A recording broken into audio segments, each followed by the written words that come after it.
Bonjour, c'est Natacha de Re Sans Couche. Je suis super contente de vous retrouver aujourd'hui parce que c'est la moitié de mon défi. Donc on est au 15e jour aujourd'hui. Donc je suis en train d'entamer la deuxième moitié.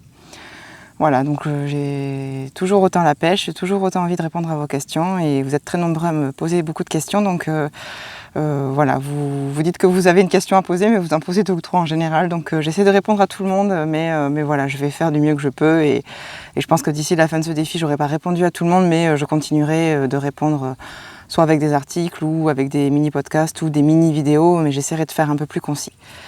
Pour moi, c'est difficile parce que j'ai toujours envie d'expliquer plein de choses et donc du coup, les vidéos sont parfois un peu longues. Voilà, donc aujourd'hui, je vais continuer donc ma série de vidéos, puisque c'est vrai que ce défi, c'est une vidéo par jour pendant 30 jours, et en fait, ça passe hyper vite. Je pensais au début que ça allait être hyper long et hyper dur, mais non, ça passe très très vite. Donc j'ai une question de Caroline aujourd'hui. Donc Caroline, tu ne déroges pas à la règle, tu as posé 2 questions. Une à laquelle j'ai déjà beaucoup répondu, et voilà, donc qui concerne le fait que ton fils de 2 mois avec lequel tu pratiques la chenille depuis qu'il a 3 semaines, parfois signale qu'il veut faire pipi ou parfois pas, mais tu veux en tout cas lui proposer, il refuse ta proposition et une fois que tu le poses par terre, il fait pipi par terre. Donc ça c'est quelque chose qui est très courant et je pense que même quand on a un bébé qui a 2 mois, bon, on ne peut pas spécialement parler de greffe du pot, mais oui c'est une mini greffe du pot aussi parce que peut-être qu'il a tout simplement besoin d'expérimenter le fait de faire pipi sur lui pour sentir ses excréments sortir de son corps.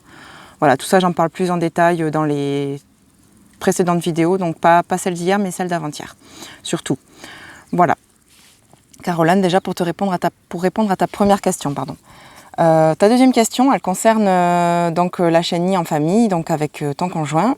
Donc ton fils, pour toi, il signale très bien le besoin de faire pipi ou de faire caca avec toi, et donc quand tu lui proposes, il fait ses besoins. Sauf parfois quand tu allaites, là où tu trouves qu'il fait ses besoins sans signaler. J'imagine que tu lui mets une bassine sous les fesses et qu'il fait ses besoins et que tu vois qu'il fait ses besoins sans signaler. Ou que peut-être que tu ouvres la couche et que tu vois qu'il fait ses besoins. Et avec ton conjoint, il ne signale pas et il fait pipi sur lui.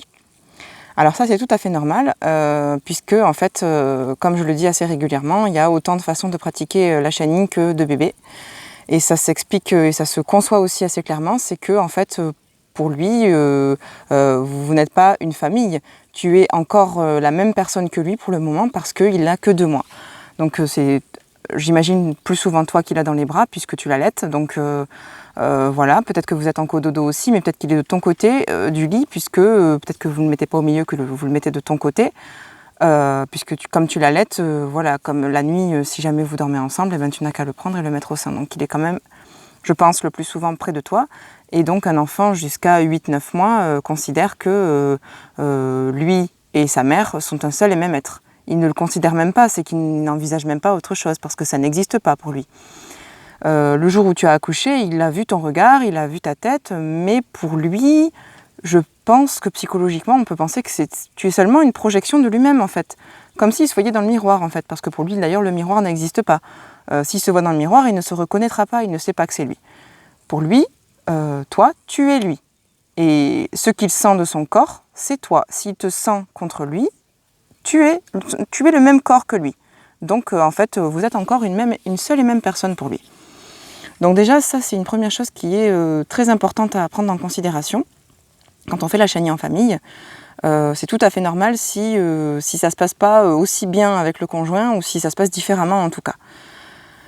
Ça, c'est une première chose. La deuxième chose, c'est que même en grandissant, de toute façon, il aura, pas nécessairement, mais il aura quasiment certainement des signaux qui seront différents avec toi qu'avec d'autres personnes. Parce qu'en fait, là, je vais vraiment généraliser et je vais vraiment dire qu'il y a toi et les autres personnes qui pratiqueront la chenille avec lui. Même si c'est ton conjoint et qu'il le connaît très bien et que vous vivez ensemble et qu'il a l'habitude de s'occuper de lui. Parce que en fait, toi tu l'as porté, tu l'as mis au monde, tu l'allaites, tu pratiques la chenille avec lui, vous cododotez certainement, peut-être que tu portes aussi, donc voilà. Pour l'instant, j'imagine que toutes ces choses, c'est en majorité toi qui le fais. Donc du coup, il a l'habitude d'être avec toi les 3/4 du temps. Le reste du temps, donc la deuxième personne qui sera son référent, j'imagine, en fait, donc du coup, psychologiquement, il a besoin de s'attacher. Il a des figures d'attachement, ton bébé, comme tous les enfants du monde. Donc, du coup, sa figure d'attachement, la première, c'est sa maman. Hein, ça, c'est très naturel. Il y a des cas où, bien sûr, ce n'est pas la maman, hein, mais si la maman s'occupe le plus souvent de l'enfant, la figure d'attachement, la première figure d'attachement sera la maman. La deuxième sera, souvent, c'est l'autre parent. Hein, voilà. S'il n'y a qu'un seul parent et que l'enfant voit souvent ses grands-parents, ça sera un des deux grands-parents. Voilà. Mais donc la deuxième figure d'attachement, dans ton cas, c'est son papa. Mais même si c'est sa deuxième figure d'attachement, il aura certainement bien l'habitude de pratiquer la chenille avec lui. Et à un moment donné, ton mari verra des signaux clairs et réussira à pratiquer la chenille avec lui. Mais ça restera quand même toujours différent d'avec toi. Voilà. Ça sera toujours différent. Il y a toi et il y a le reste du monde.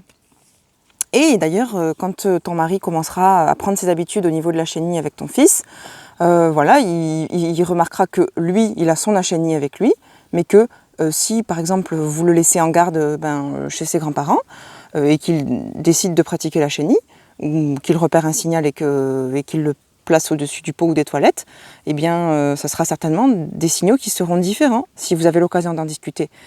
Ça, c'est parce que si jamais ça se passe comme ça, c'est qu'ils auront l'habitude de pratiquer la chenille avec lui. Sinon, ils auront quand même peut-être du mal au début et peut-être qu'il y aura des pipis dessus ou par terre, quoi. Voilà. Voilà. Après, évidemment, bien sûr, avec ton mari, ça sera quand même beaucoup plus intime qu'avec le reste du monde, mais ça ne sera pas avec sa maman. Donc, du coup, ça, c'est quelque chose qu'il faut quand même prendre en considération. Voilà. Donc, c'est tout à fait normal. Il suffit en fait je reprends, quand ton conjoint tente de faire ou de refaire une période d'observation, mais que ce soit son expérience à lui. Moi, quand j'ai commencé l'hygiène naturelle avec ma fille, j'avais tendance à dire à mon mari, tiens, quand elle fait ça, c'est un signal très clair. Et parce que mon mari n'était pas convaincu par la méthode, parce qu'il n'était pas à l'aise du fait de la porter au-dessus des toilettes, ou parce que en fait elle me signalait à moi un besoin et pas à mon mari, et qu'avec mon mari ça aurait été autre chose, de ce fait-là ou d'un autre fait, elle faisait que très rarement ses besoins avec lui. Voilà. Donc voilà, la raison pour laquelle ça ne fonctionnait pas, je ne sais pas, mais oui, il y a eu des pipis sur lui, alors qu'il y en a eu quand même peu avec moi. Voilà. Donc ça, c'est quelque chose qui est, je pense, très naturel. C'est tout à fait normal. Parce que on n'a pas du tout la même façon de communiquer, nous, en tant qu'adultes, avec notre conjoint, qu'avec notre mère, ou avec nos amis. Voilà. On a parfois tendance à penser qu'on est différent suivant la personne qu'on a en face de nous. J'aime pas trop dire ça parce que c'est un peu péjoratif, mais oui, en fait, on l'est. On l'est parce qu'on a une façon de communiquer qui est différente, parce que la personne qui est en face de nous, elle est différente d'une autre personne. Et on n'a pas le même rapport. On n'est pas amis avec tout le monde, on n'a pas de relation professionnelle avec tout le monde, et notre conjoint, il n'y en a qu'un. Donc voilà, on a des relations comme ça avec lui, mais pas avec les autres. Voilà, parce qu'on le connaît beaucoup mieux et différemment aussi que les autres. Voilà. Donc ça me paraît quand même important de revenir là-dessus. Voilà, après t'inquiète pas, hein, c'est quelque chose qui à la longue va venir. Là, votre fils il a 2 mois pour l'instant, donc voilà, vous avez commencé à 3 semaines comme moi avec mon fils. Voilà, donc ça fait même pas 1 mois et demi que vous y êtes, donc cool. Hein, voilà, prenez vos marques tranquillement. S'il y a des pipis au début, ça me paraît assez naturel. Hein, voilà. Là, vous prenez vos marques, voilà. Ce que ton conjoint il peut faire, c'est que quand il l'a dans les bras, qu'il lui mette systématiquement une bassine sous les fesses. S'il est à l'aise comme ça, donc il la place entre ses genoux et donc il va essayer de garder donc votre fils là comme ça allongé.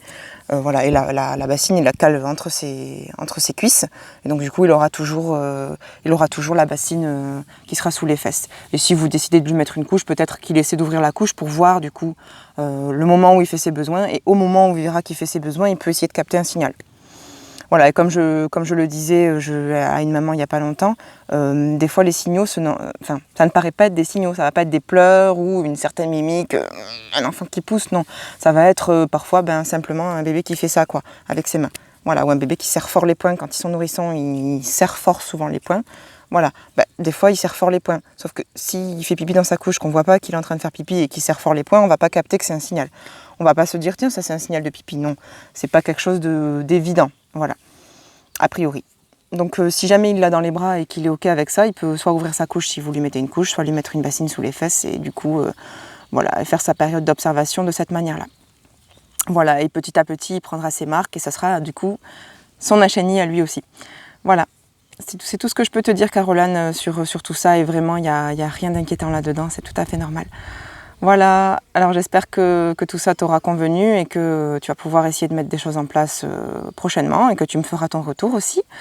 Voilà, et ben sinon pour tous les autres qui ont regardé cette vidéo, je vous dis à demain pour la suite de ce défi. Surtout n'hésitez pas à cliquer sur la petite vignette pour vous abonner à ma chaîne et à partager cette vidéo et à commenter et à continuer de poser vos questions. À demain!